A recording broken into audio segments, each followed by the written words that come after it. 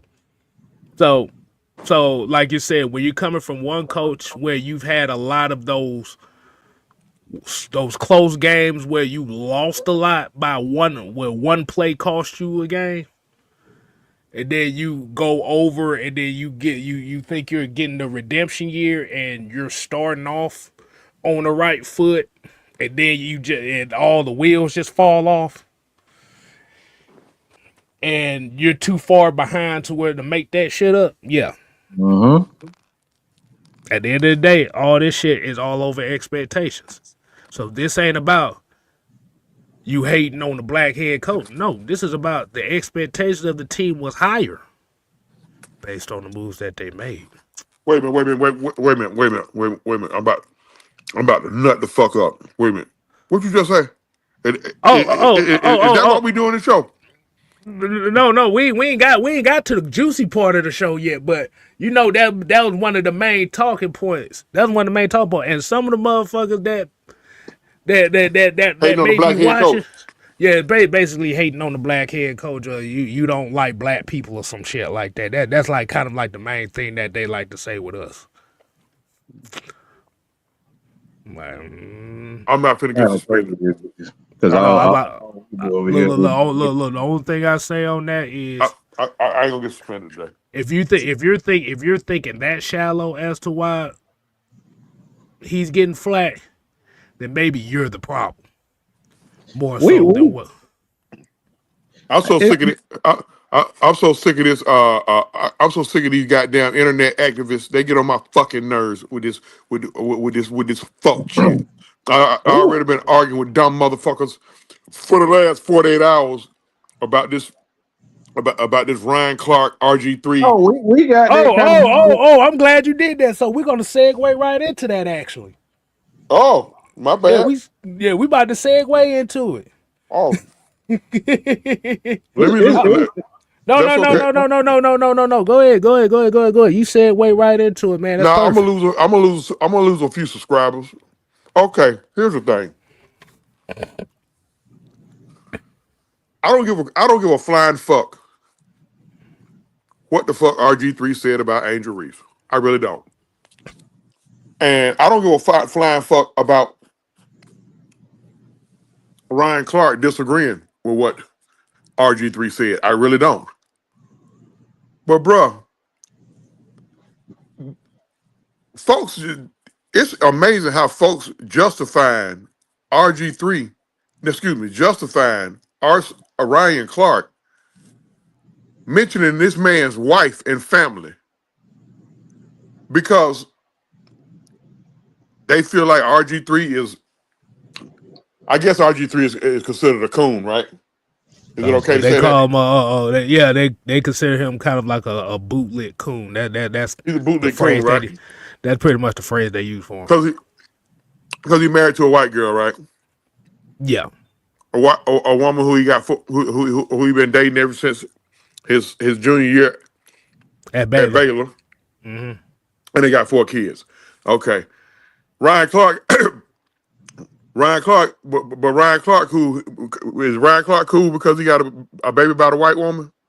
Get out of here, man. Y'all find something else. Y'all find something else to goddamn nitpick about. Okay. Call it for what it is. Whoa, You're lives mad. matter. You're mad because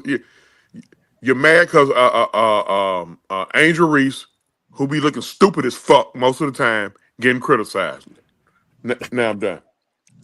All right. So for those that have heard, so basically the whole internet is going through this whole woke revolution war going on right now over a basketball play that was said that came in the Chicago Sky Indiana Fever game where Caitlin Clark intentionally fouled Angel Reese under the basket. Now, what Truth is talking about is you have a lot of these media pundits and you have a lot of these fake woke activist motherfuckers out here turning this whole let me go ahead and reference this.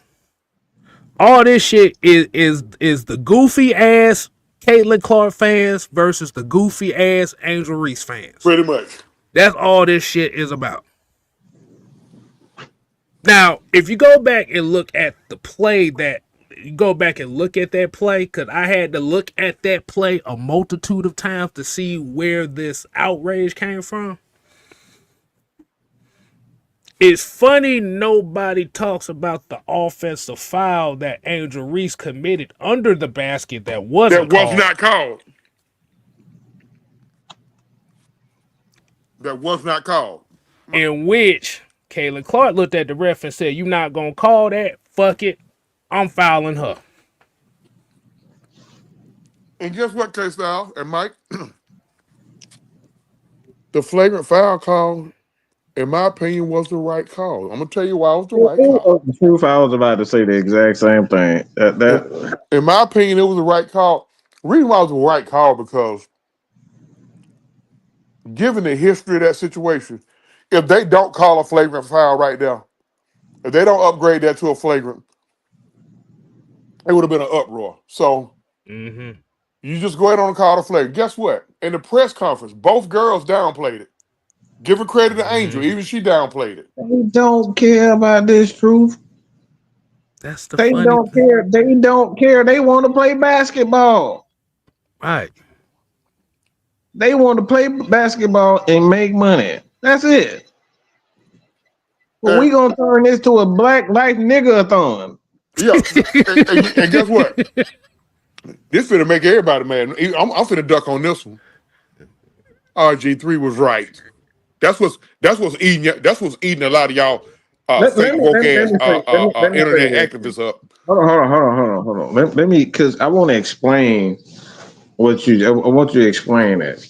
Because when you look at RG3, the reason why I want to kind of hold off on that is because at the end of the day, it's like, I don't know what she's thinking. We can only judge both women on their actions. Okay. And like you said in the press conference, both of them played it down. So I don't know that she hates her. If that's what you referring to as far as RG3 is concerned, like we don't know if she hates her. We can only look at their actions. I think it might have been a poor choice of wording by RG3. Right. I think you could say, I think the better choice of words is she I ain't gonna say animosity, but she feels some type of way that she's not the center of attention. She's jealous of her. Yes, obviously. She's jealous of her. And see, look, let's not pull up the facts, because if you look at the history, the first shot was fired by who? And this whole thing with this whole Angel Reese, Caitlin Clark rivalry, who fired the first shot? Wasn't it Angel Reese that fired the first shot? No, Angel Reese fired the first shot. Hold on. Go. Let's go back, because when you talking about this rivalry, the rivalry was actually started in Ohio when she was with she was in college. It wasn't necessarily Angel Reese who started it. That was started by her in college by mocking her. So that's what he's talking about. He said Angel Reese started it, but it started with Caitlin. Now Caitlin was mocking it. She was mocking everybody with it. Angel was the first. Angel was the first one. But what Truth is saying is between these two. Not necessarily. Yeah, that's what I'm saying. When they were playing in college, that's where it started. Yeah. It originated from her. It originated from Caitlin.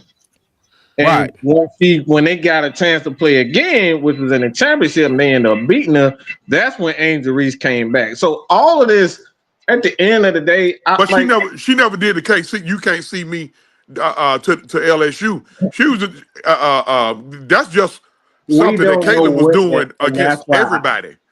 She was doing and that that's why against I say everybody. I don't know what's behind. We don't know what the real is behind it, and that's why this is a dangerous situation. Because if it's two black girls, two white girls, ain't nobody We mad ain't even up. talking about this. We ain't talking about that, yeah. We ain't even So talking we about don't. this. We can only judge them based on their behavior, but Right. because they're white and they're black, we automatically say, "Oh yes, she hate the white girl, or the white girl jealous. She's trying to outshine the black girl." It's just getting into stupid stuff. What's going on? Coach? What's going on? What's This is what's the going topic. on, I've been wanting to Coach? discuss What's this happening? topic. What's happening? I'm good. I've been wanting to discuss this topic for a minute. see, All right. y'all getting special presentations from two coaches.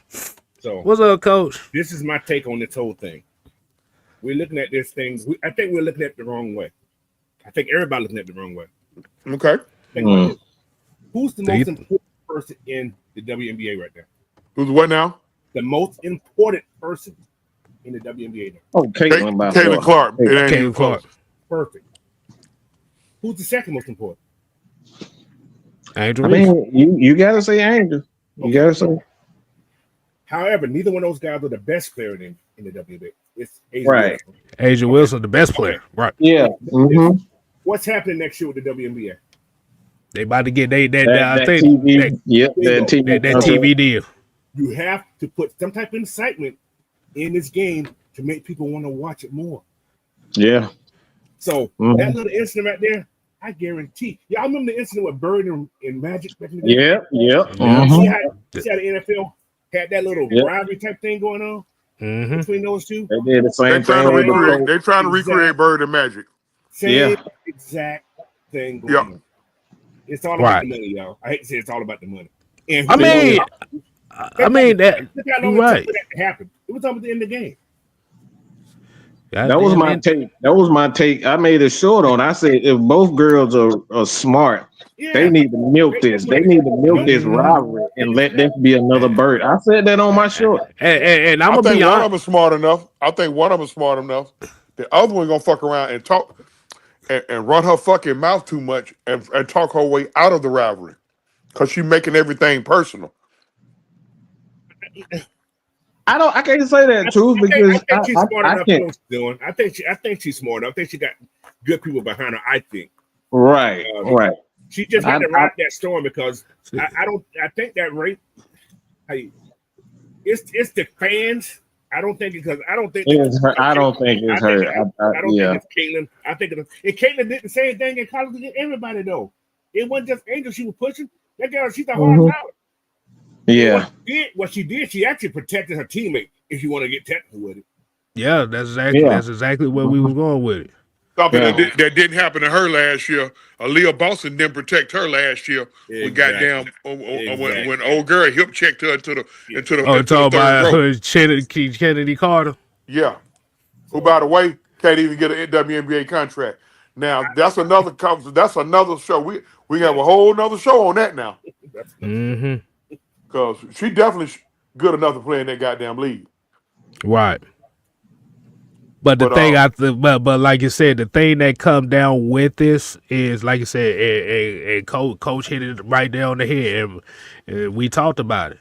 The WNBA, ain't nobody talked about the WNBA like this ever since the Olympics back in '96. The first year of the WNBA. That's like the last time anybody really cared about it, even though I say Maya Moore still to go. I don't give a fuck nobody say. Yes, but the problem that I have with all this ain't even the two girls, the two females. Like you said, Kayla Clark and Angel Reese, they're competitive rivals. They gonna have some type of competitive animosity towards each other. But they don't even play the same position. But I know that's the thing. But that's the thing. This is where I get pissed off about this, because, like you said, since they don't play the same position, they don't play the same style. You really can't compare them like that. Yeah. The thing about it is, the easiest thing to put the comparison on is the race car. Yeah. That's the and only one. and he said Cynthia Cooper might disagree. Well, like Yeah, I we. said, And, like I said, I said, yeah, Reggie's I look, Reggie's look, trust me. Go ahead. and Reggie's older sister. But I'm sorry. Yeah. But But I said my more is my goat. That's what I said. My goat. I didn't say she, like I said, that's why I always say about those GOAT conversations, they're all subjective. no, That's in the lady world. hey, I did a show on that. Nobody listen. You're not Mm-hmm. wrong. You're not wrong on whoever you think the GOAT is. You ain't wrong. Exactly. But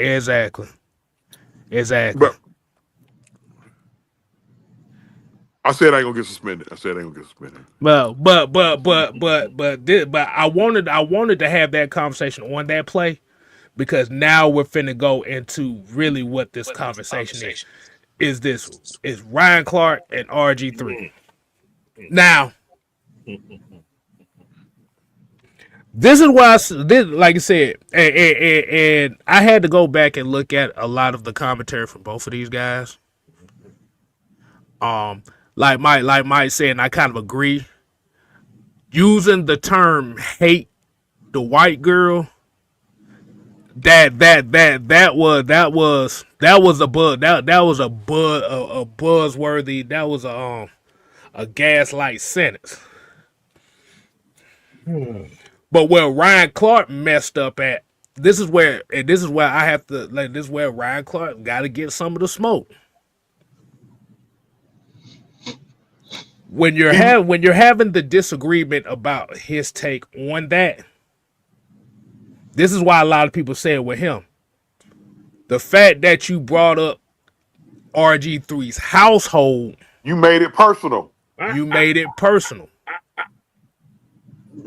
Go ahead. See the thing, because the thing about it, because here's the thing. Because the reason why he brought it up, because he said because he's not around a lot of black women, he's not going to be able to understand the plight of an Angel Reese in that situation. Okay, let me ask you a question real fast. Go ahead. I'm gonna steal this from Mike. I'm gonna steal the question from Mike. How we know he ain't around a lot of black women? Are we saying that because he's married to a white woman, he's not around a lot of black women? How do we know? Let me. You're right with that, but the thing is, he knows this. This is the thing. He not stupid. He know people know they feel like he's a coon. So for him to even not think that through, this is why I say both of those guys are dead ass wrong. Both of them. Look, these guys have an issue with each other. All right, it goes back to an incident, and Ryan was talking about that. They don't like each other. They really don't. He said, "Hold on, Truth. Hold on. Because Ryan said the reason why he doesn't really care about him is because he used to walk around the locker rooms and behind the scenes and things, and they say, "Oh boy, I love milk. I love milk. I love milk." And it agitated a lot of people. And he knows, and RG3 is very intelligent. He knows he agitates a lot of people because of his personal taste. That's fine. But when you know you're agitating people and you go at a black woman in this instance, this is how you're going to cause an uproar. And that's why I say both of these guys are wrong, because Ryan couldn't separate his disdain and I'm gonna watch from afar, y'all. I'm gonna watch from afar. Good show, guys. Great show. Okay. Appreciate it. And that's where I'm saying, like, I'm like, at the end of the day, man, you just gotta leave your personal takes and opinions out of this situation. And I think RG3 knew exactly what he was doing. Like I said, this man ain't stupid. He know people think he's cool. He know that. He know people think. I mean, Baylor, boy, you gotta be smart to go to Baylor. But also, the thing about what RG3, what he did wrong, when he was talking about Angel Reese, right? If you watch that video, who's in the background co-signing everything he's saying? See, Coach, you was gonna get exactly what I was gonna get into. I'm gonna let you go. And, I'm gonna let you go ahead and eat on that. I'm gonna let you eat that as up. well, if you look at RG3 little videos when he's always talking about milk, who's in that video with him? And who's drinking chocolate Right milk? there. Milk? Right there. She right there. Yep. So Ryan Clark was saying he wasn't per se talking about his wife. He just stating the fact that what RG3 does. He wasn't talking about his wife. He's talking about him. He didn't say your wife. He said the woman you're married to. He knows it. He knows his wife's name. That she's a fine lady. However, RG3 RG3 should have just kept his mouth quiet. That's it. That's all. That's my personal. See, yeah, and this is what Coach is talking about, y'all. If y'all go back and look at that video, I want y'all to look at the aesthetics of that video. The whole because remember, he said, like Coach just said, the wife is sitting in the back. And if you look at how she was looking when he made the comment, it made it look like the scene from Get Out. She rolling her head, rolling her neck, and everything. And she's sitting there smirking. So from the aesthetics, it made it look like that she was telling him what to say. He did that on account of her. It's no look. Right. There was no reason for that woman to be in that room. Okay? When he's allegedly working. This is his job now. Right. Why are you in the background? You don't normally be on the show. She's normally not on the show. When he doing right. Thing, you know exactly what he was doing. Right. All of this is RG3's fault. He did this. He knew exactly what he was doing. Him and his wife conspired this to get attention. That's all. More clicks. Point blank. And going off of what Mike just said, and going off of what Mike just said, what's the greatest thing in today's society to do to get attention? Race. To agitate the woke motherfuckers. That's the best way to get the attention. Because everybody is so sensitive on everything now, especially the Hotep woke folks. You say something small like, nah, that girl ain't good. Everything is racist to them. I heard something the other day, and it's pretty true. They say when a black man speak against his kind, he become very popular. He makes more money speaking against. He makes more money. He makes more money from the Hotep motherfuckers that try to cancel him. Yeah. Because guess what? Jason Whitlock. Mm-hmm. Woo, because guess what?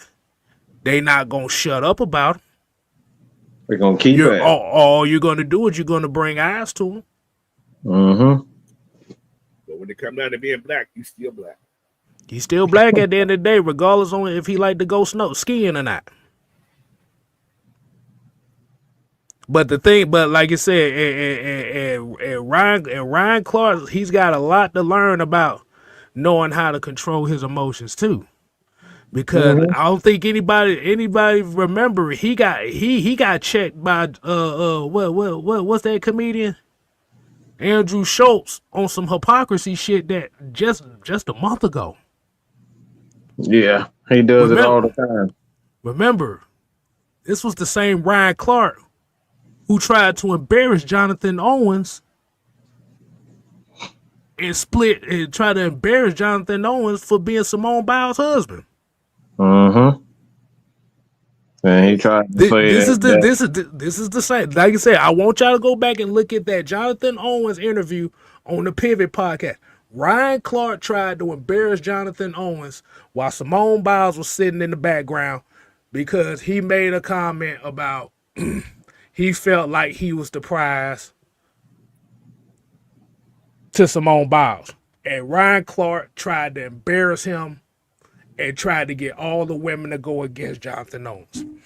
This is the same guy. So like I said, they both smart. Ryan Clark is a panda bear. RG3 is a gnat. Or he got a mixed kid too. Yeah. Yeah. They say his oldest daughter is biracial. But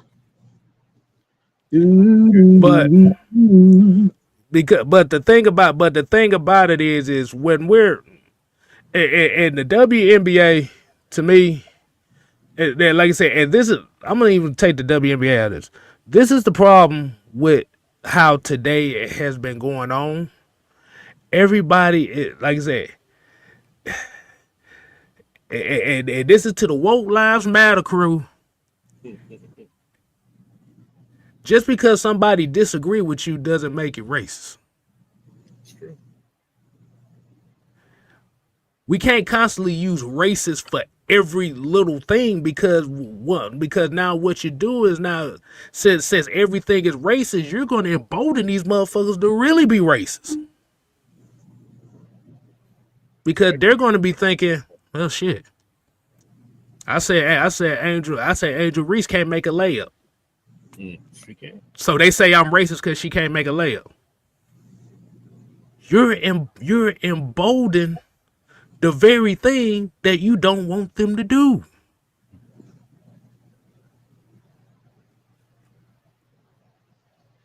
You gotta learn how to. You gotta know when to hold them, know when to fold them, know when to walk away.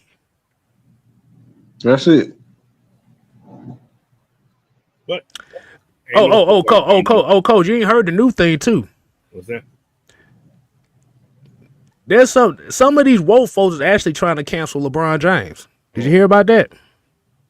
Or what? Being married to a black lady? I'm just No, because he took a picture with Caden Clark. Oh, okay. Superstar. Huh. Yeah. I didn't take a picture with King Clark. I want an autograph too. That costs money. Yeah, me too, goddamn. No. So Wow. LeBron James got a flack from a few of these feminists black woke feminists out here. So basically, you got a lot of these folks talking about if you're not on Angel Reese's side, you're a traitor. Why they And LeBron James took a picture with Caitlin Clark, like I said, congratulating her on a good game. They trying to cancel LeBron James because of that. And this is where I say this is where both sides fan bases are dead wrong. It's because they're trying to turn everything into a race issue. Did they cancel Jordan when he left his wife? See the thing is, if you have nothing to argue about, race is the easiest thing. Look. What Mike is saying here is, when you have nothing to argue about, race is the default argument. Yeah. Well, they have nothing to do with that anything. It's the most aggravating topic to talk about is race because it's going to get a stir from everybody. Yeah.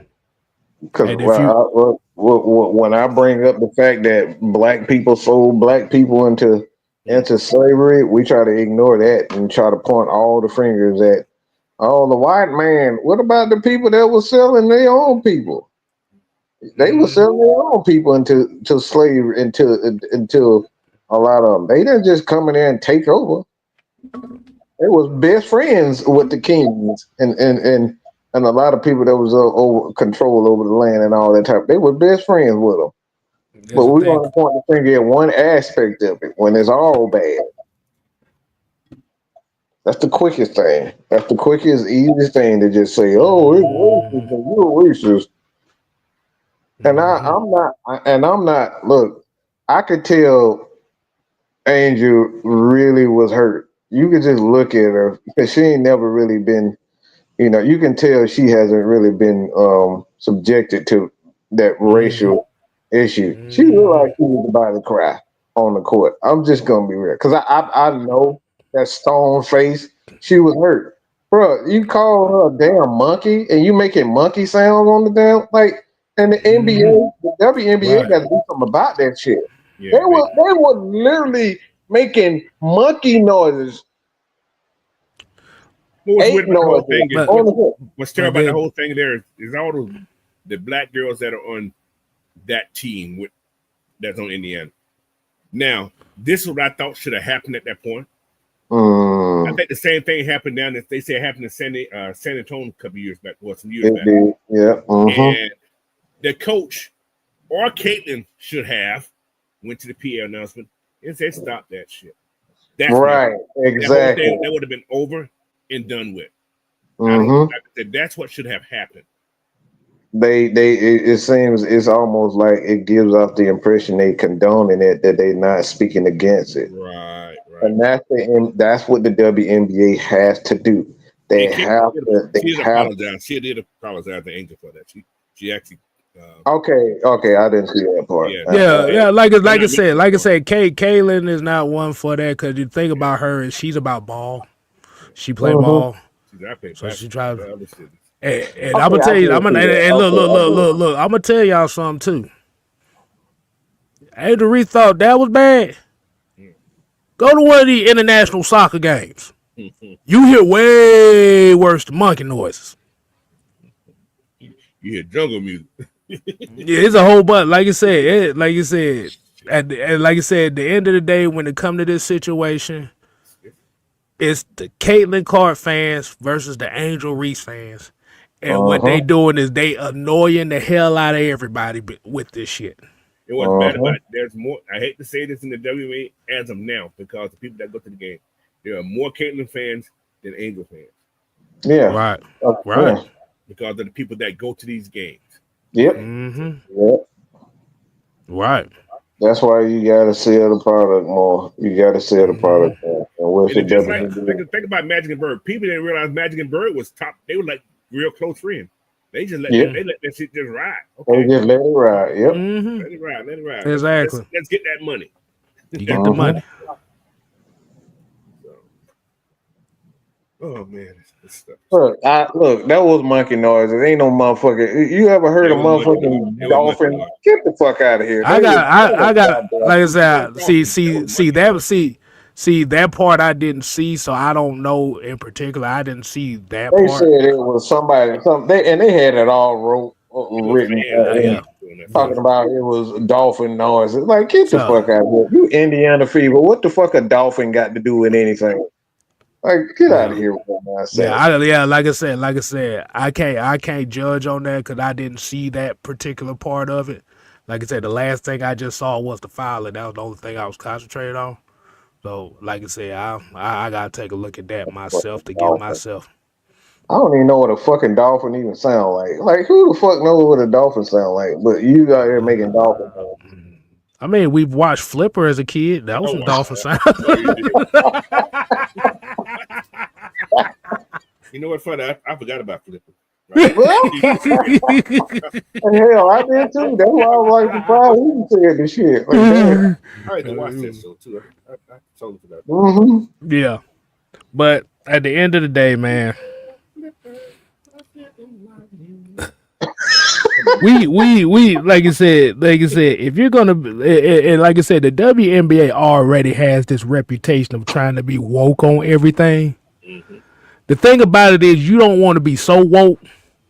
You already done turned a lot of people off with that shit, with that already. Don't repeat the same shit, because like you said, you about to have a TV contract coming up and stuff like that. So WNBA need to get these Caitlin Clark fans under control, and they need to get these Angel Reese fans under control. Because the thing... I'm sorry, okay, go ahead. Go ahead. I said these Angel Reese fans ain't the ones that's going to the game. They watching on Instagram and shit. They're not the game. You know what? You made a great point right there. They're not supporting them. They typing on Instagram and X and stuff like that. They're not at the game. No, they're not supporting at all. They're not supporting WNBA. They supporting Twitter and whoever else. They're not at the game. So you support the popularity, but not the player. Not the product. Yeah, the product. Yeah, and the player. Yeah, the popularity, and like you said, and that's why the WNBA struggles to get people in the damn arenas. That's just as simple as that. You can't say you ride or die for this person, but you don't go to these games. Uh-huh. That's why the WNBA struggled. Because the very people that they cater to don't go to the games. Uh-huh. There'd be You more got men than the fans and ladies. you got Asia Wilson, who the best player in the league. Nobody talks about because nobody cares. She's the truth. Just saying. You can't say you're a fan and you never support them. You never go to any of their games. Can't say that.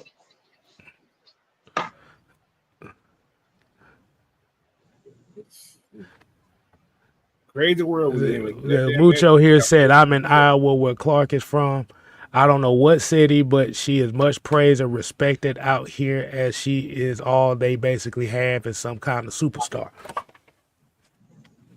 Well, yeah, ain't nobody trying to claim no damn Seth Rollins. Man, don't talk about it. Zach Corey said, "Yeah, Asia damn near averaging 30 points this season. Yeah, and nobody fucking cares." Angel Reese has more buzz and popularity than Asia Wilson. It's like I said, I don't have a problem with that, but like I said, the WNBA they gotta do a better job of marketing all that stars. And I'm gonna just say this. I'm gonna say this, Kev. You know what? Nah, I'm gonna leave that Go alone. ahead. Well, I just find it funny that the WNBA are no longer pushing the LGBTQP, LMNOP, QRSTUV group. They not pushing that hard no more. They wanted it all in everybody's face. And now that they got Angel Reese and Caitlin Clark, who represent themselves, they pretty much abandon them. So it just tell you that, look, money rules, man. Money rules the world. And like I said, at the end of the day, I don't say money rules the world, but you kind of get what I'm saying. It's people can be bought off. And if Angel Reese and Caitlin are smart, they would just play the game. It's all about the game and how you play it. That's it. Just play the game, man. The biggest thing that could deteriorate the momentum that they have, like you said, is the commissioner and the marketing of it, because they also have a notorious poor history of marketing anything. Uh-huh. It's funny that a race war is literally driving the popularity of the WNBA. Think about It's that. crazy. We ain't heard from that damn. You know what? Oh boy, I gotta. You ain't heard from that damn Diana Taurasi all damn year. She was on every damn video, Instagram, and every damn. Now you can't even. You don't even know what it. You know what? If she even in the damn game or even played the game, we don't hear nothing about her no more. We don't hear Right. nothing about her. They done neglected that. And that's why I said WNBA got to do a better job of not only handling this situation between these two, but they got to do a better job of marketing. And not, it's about the game in itself. It's about the game in itself. They got to represent everybody. And right now they're picking and choosing and what they want to represent. Like you said, it's all entertainment. But we're gonna go ahead and get up on out of here, man. We closing in on 2 hours here. Damn. Ooh, Lord. I know. We started this conversation at the hour 10-minute mark. Boy, it's almost 2 hours. Golly. But Coach, man, you got any final words before we get up on out of here, man? I appreciate y'all for letting me hop on, and I'll be doing something tomorrow. It's almost some of the same subject, but I got another subject I'm gonna talk about. Okay. I like that. Yeah, but I want to see what they're gonna. I'm gonna let people come on tomorrow and talk about this. Let them see what they got. Oh boy. Oh gosh. Lord. I got a big topic about this flag football thing. I know you ain't talking about the NFL allowing them to play Yeah, I flag don't football. like that shit right there. I don't like that. Hey, man, I'm gonna leave that to you. I'm gonna leave that to you. Lord have mercy. They talk about want to have B gun in the Olympics. No hell I don't. You know No, the fuck I Fuck know. you doing? That's a good little fun there, boy. You look all the practice squad players can go. Exactly. The fuck out of here. All the practice squad players can go. Plus, I don't think it's fair because I talk about the bar. It's another situation. Tyler Hill can go goddamn shit. Oh shit, no, the hell he ain't. Shit, boy, you better send Jace McClellan out there. Yeah, we can send his ass out there. You better send Emory Jones out there. Yeah, cause I remember it was some flag football player here talking about he'll outduel Patrick Mahomes in flag football. Like, boy, you don't sit your, you know what? I would not find that damn video. Have y'all watched those kids play, man? I haven't seen it. Them boys be playing, man. I be like, no, they do. Them boys be playing. I'm like, God, they talk about moves, man. I said, good Lord. Shit, you better move. Shit, you ain't got to get tackled. You get your flag snatched, so you better be quick. That's how you do it. That's why Barry Sanders was so damn good. You couldn't touch him. Exactly. That's why I couldn't play flag football because I ain't had no quickness at all. I'm brute power. That's my thing. I just want to hit you. Exactly. I'm brute power. I'm used to running folks over, not juking folks. I know one thing. This NBA, they be physical, boy. Ooh, these physical. Exactly. They don't call fouls down low when they be getting bumped. They can get killed. Like I said, bro, they're literally, like I said, they're literally doing away with a lot of the stuff they were doing. All right, Mike, you got any final words before we get up on out here? Nope, I need it. I needed it. I need the NBA to finally get back to basketball.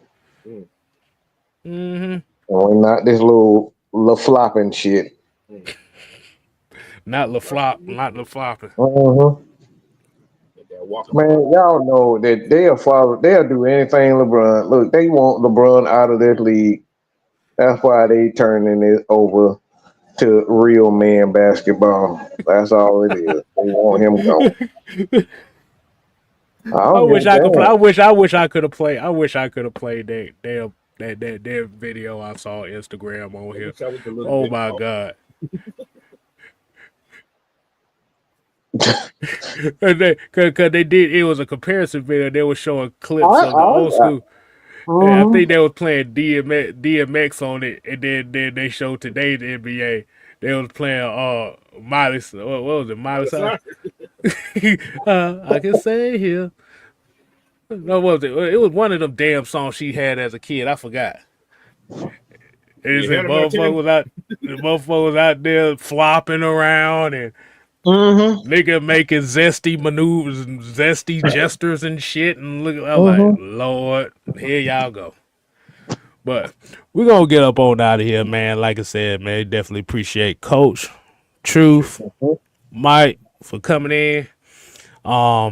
Especially that controversial topic at the end of the show. Like I said, man, we might continue it and maybe just discuss on the solutions on how to stop all this shit. Yeah, exactly. But that depending on y'all. Y'all have to request that. But like I said, man. That's how you do it. Exactly. Ain't get paid nothing anyway. Take all their money. So make sure, like I said, make sure you tune in to Coach Unchained tomorrow. Like you said, he told you the itinerary for the show. Gonna be followed up by Juan, the Mr. Tactician himself.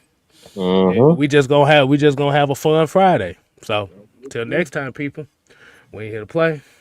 Oh no, we here to stay. Oh yeah, nigga. We ain't gotta go home. But you gotta get the hell up out of here. Goodbye. If I see one more person talking about, you know what? Nah. These motherfuckers, These motherfuckers, Angel Reese and these Caitlin Clark fans, but they just need to get slapped in the mouth with some hush puppies or something. You got onions in it? Boy, man, make sure it got onions in it and fill it with some ammonia, because both of them getting on my damn nerves. We out here, y'all. Public service announcement. The enemy closest to you will never show their true colors.